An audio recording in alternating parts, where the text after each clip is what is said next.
सरकार के 18 स्कूलों का हमने शिलान्यास किया है, जिसमें एक यहाँ हमारे भवानी पठानिया जी के विधानसभा क्षेत्र में भी है।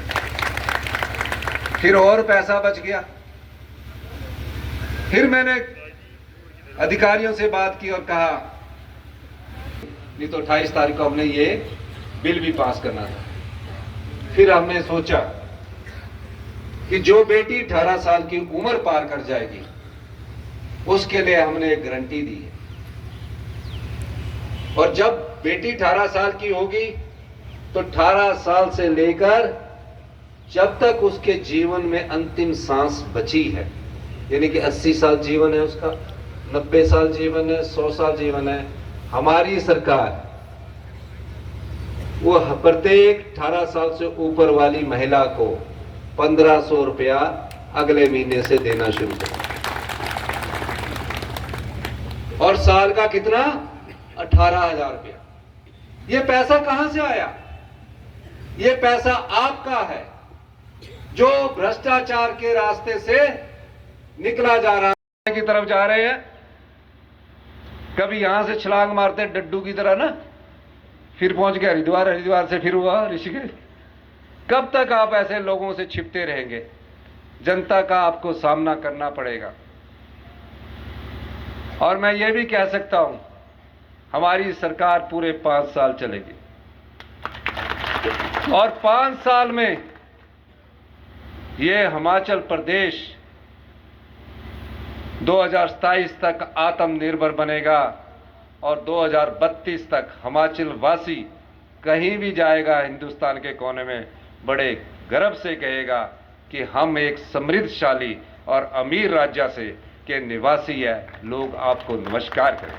हम इस प्रकार की रणनीति में बदलाव कर रहे हैं।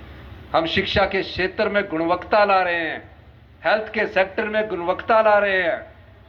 अभी हमने भवानी पठानिया जी को योजना बोर्ड का अध्यक्ष बनाया, इनके कंधों पर जिम्मेवारी दी गई है, क्योंकि ये भी एक बहुत बड़ी क्रॉस वोटिंग करने के बाद अगले दिन बजट पास होना था, फाइनेंशियल बिल है, यानी कि अगर उसमें बजट पास नहीं होता तो सरकार गिर जाती।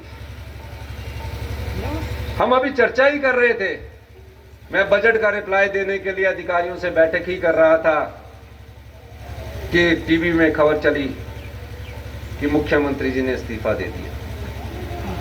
मैंने सोचा ये खबर किसने दी, मैं तो तैयारी कर रहा हूं बजट पास करने की। पता लगा जी वो खबर चल रही है सारे न्यूज चैनल कि इस्तीफा दे दिया। मैंने पहले उस बजट में जहां माताओं का, विधवाओं का, बुजुर्गों का ख्याल रखा था, उसकी पूरी तैयारी की, और उसके बाद मैंने टीवी में आने में कहा कि मैंने कोई इस्तीफा नहीं दिया। और मैं इस्तीफा दूं भी क्यों? हमने तो कोई गलत काम किया नहीं है, हमने तो भ्रष्टाचार के चोर दरवाजे बंद किए, और मैं क्यों उन भ्रष्टाचारियों से डरूं जो मेरी सरकार को अस्थिर करना चाहते हैं।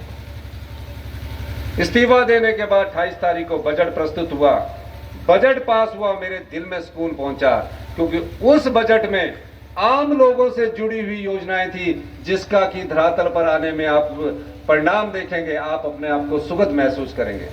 70 साल से युवा के बुजुर्ग को, 70 साल से अधिक उम्र वाले बुजुर्ग को हमने फ्री इलाज कर दिया है, कि कोई भी फ्री इलाज हमारी सरकार उपलब्ध करवाएगी। अभी धीरे धीरे हम ऐसे बढ़ रहे थे, हमने सोचा पता नहीं अपने घर आके पछतावा करेंगे, पर डरता क्या ना करता। 7 दिन से पंचकूला के एक ललित होटल है 5 स्टार जी, उसमें ठहरे। फिर डर लगा, फिर हरिद्वार चले गए।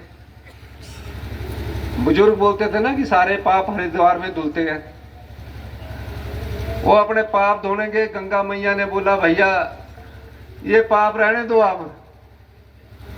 आपने तो इतने पाप किए कि मैं ही मैली हो जाऊंगी। वो वहां से चले गए ऋषिकेश। जिस प्रकार जल बिना मछली तड़पती है, उस प्रकार ये 6 विधायक भी तड़प महसूस कर रहे हैं। ऋषिकेश से डर इतना कि हिमाचल प्रदेश में आने से डर रहे हैं। हिमाचल प्रदेश देव संस्कृति की धरती है।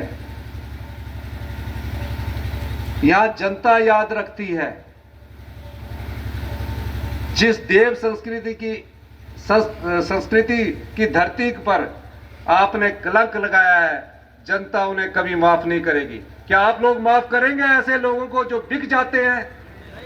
हाथ खड़ा करके बताइए, करेंगे? दोनों हाथ जोर से खड़ा करके बताइए। जो लोग जनता के वोट से चुनकर आते हैं, नोट के दम पर अपना ईमान बेच देते हैं, क्या वो जनता के सच्चे प्रतिनिधि हो सकते हैं कि नहीं हो सकते हैं? जोर से नहीं बोल रहे, जोर से बोलो। हाँ भाई, कुछ बोलने वाले को भी अच्छा लगता है ना। तो मैं ये कह रहा हूं,